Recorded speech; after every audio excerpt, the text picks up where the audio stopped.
Chapter 7. At 10 o'clock, I made my way downstairs to see if the mystery woman had showed.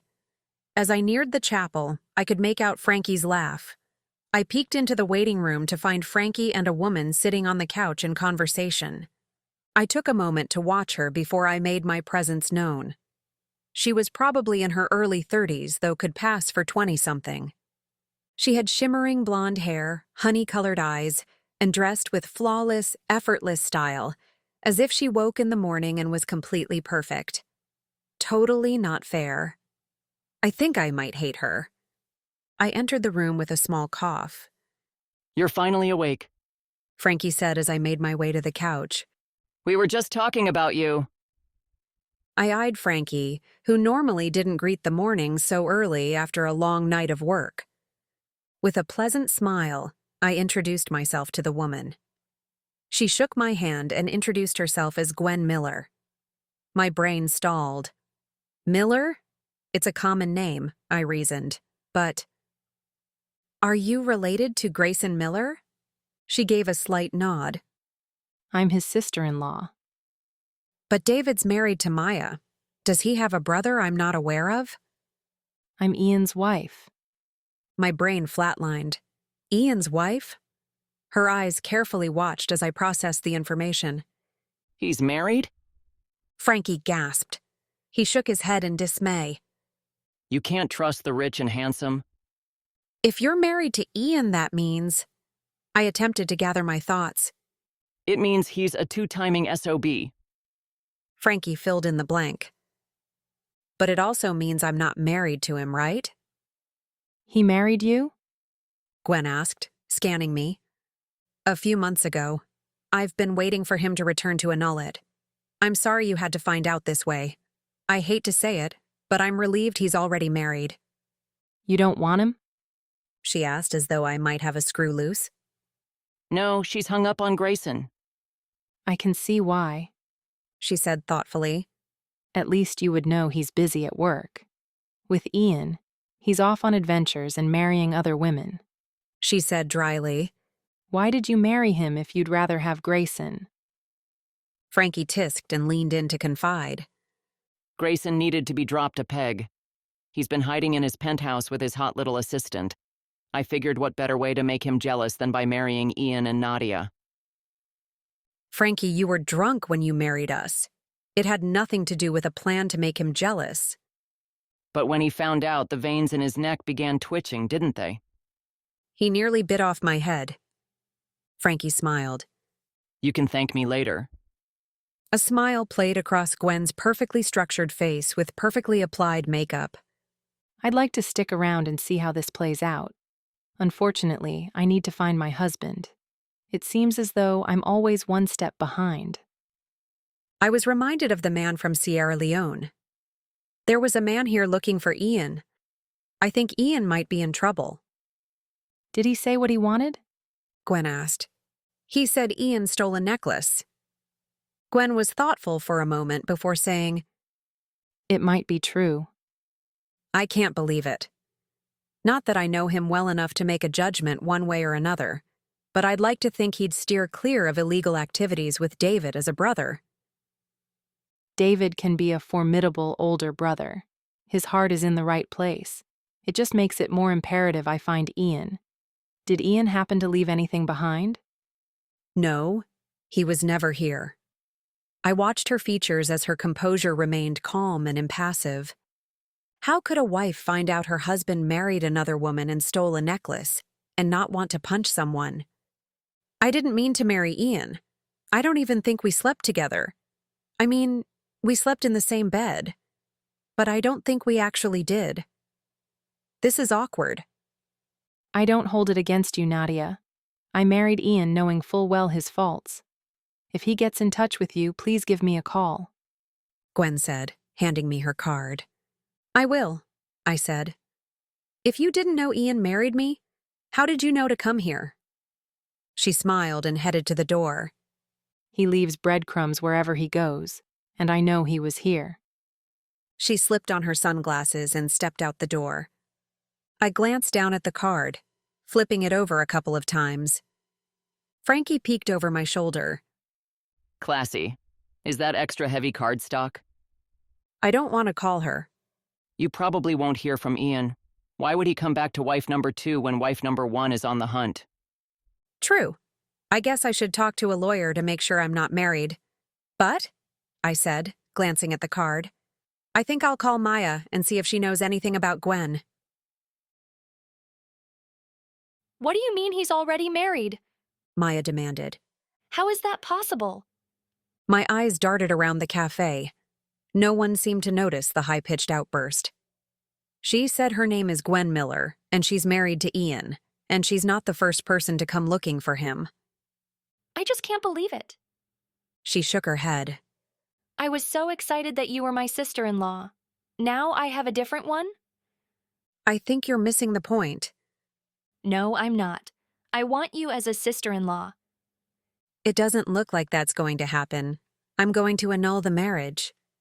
She sipped her tea. There's still Grayson. No, Grayson nearly ripped my head off. Again. He just needs time to process everything. Have you heard from David? I asked, switching the subject. No, I'm going to yell at him when he comes home. He runs off to play G.I. Joe and forgets about me. Do you know anything about a necklace? David scolds me for having too many. That's not what I mean, but I'm sure he's right. I smiled when her mouth popped open. A man from the Sierra Leone government is looking for a stolen necklace. He thinks Ian stole it. Maya gasped. I can't believe it. Ian wouldn't steal a necklace. With David as a brother, I wouldn't think he'd attempt it. But there's one thing that keeps bothering me. How can he afford to travel? He doesn't work, does he? Maya's mouth twisted in a thoughtful pout. I've never heard of him working, but he must get money somehow. By stealing valuable objects? I refuse to believe Ian stole a lousy necklace so he can travel. According to the man, it's not a lousy necklace. It's rare and worth $15 million. Maya's mouth opened and closed like a gasping fish. I might be able to believe that. That he stole a $15 million necklace instead of a lousy one? She nodded. It's not that I think he would steal normally, but if that necklace was dangled in front of him, he might swipe it. Heck, I might swipe it too. I don't think it was dangled in front of him. It was an engagement present to some hoity-toity woman. A smile formed on Maya's lips. Then I know he stole it. He can't resist women. Add the expensive necklace and he's bound to make a move. I don't know Ian as well as his brothers, but I do know he likes to collect rare items. Where does he keep it all? I'm not sure. Where does he live? I wish I knew. I have a card for him every Christmas, and I never know where to send it. Well, it seems as though it's out of our hands. I'm sure David will be able to help. Maya laughed. I don't think Ian will want David's help. Probably not, but at least we won't have to worry about him. I peeked at my watch. I have to be at the lawyer's in a few minutes. Lawyer? I hope it's not bad. No, with Gwen in the picture, I don't know if I'm married or not. I don't want any surprises down the road, and it's time to end the marriage.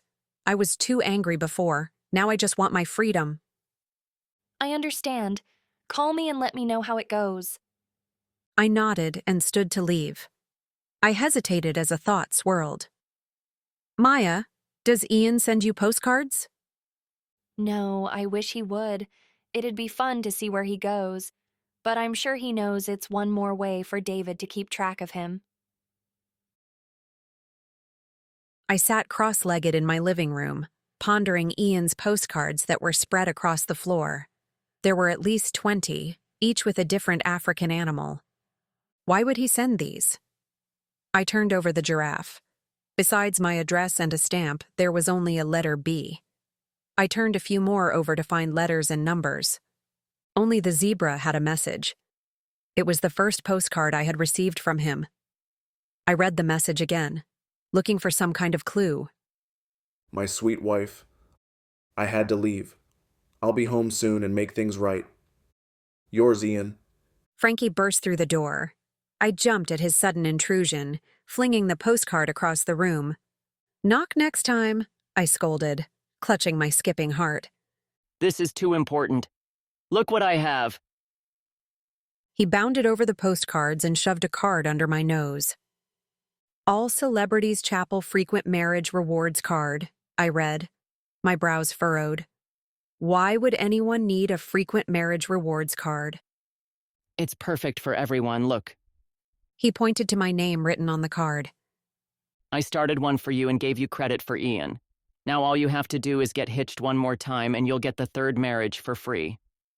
No one wants to start out their marriage thinking they'll divorce and actually use this card.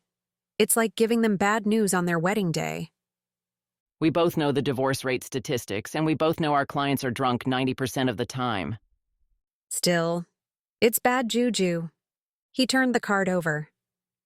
That's why I've added renewing vows. So those that are delusional will keep the card. When are you divorcing Ian? I met with the lawyer today. There should be cliff notes for lawyer lingo. All I know is that she's going to fix it and send Ian the bill. Where did you tell her to send the bill? It's not like you know where he lives. Suitcases don't come with addresses. I grinned sheepishly. I gave her Grayson's address. Frankie's eyes bulged. Do you have a death wish? I chuckled. Perhaps I do. Pushing buttons until you get a response, huh? I shrugged. I guess. I'm still angry. I want him to be angry too. You're poking a hungry lion. By his reaction at the fight, he already wants to take a chomp out of your hide. And after he's done his worst, he can help Ian. Is that what this is about, getting Grayson's attention or to help his brother? Look at these postcards. No one else has received any. Just me. Why would he send me all these blank postcards when he's on the run? Frankie flipped a few postcards over and puzzled. Why does this one have a number 3 and this other one has an R? Exactly my point. It doesn't make sense. They look like they're all sent from the same post office. If they're mailed from the same place, maybe that's where he's hiding. Are you going to tell anyone? No, Ian sent these to me on purpose.